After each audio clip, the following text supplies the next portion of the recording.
У Иеремии 20 стихе 9 сказано так: «И подумал я, не буду напоминать о нем и не буду более говорить во имя его. Но было в сердце моем, как бы горящий огонь, заключенный в костях моих. И я истомился, удерживая его, и не мог». Не примените рассказать о любви Божьей. Не примените ходатайствовать за своих братьев.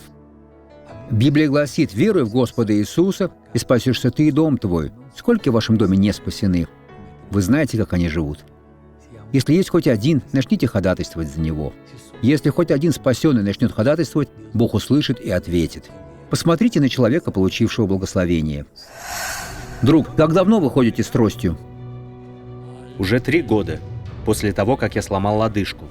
Кроме того, я сломал обе бедренных кости. Обе.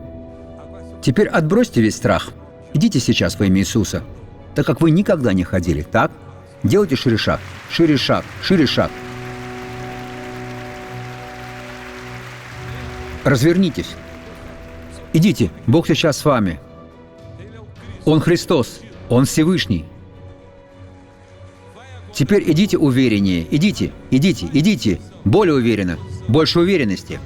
Теперь пробегитесь вместе со мной, пробегитесь. Вот, друзья, слава Богу.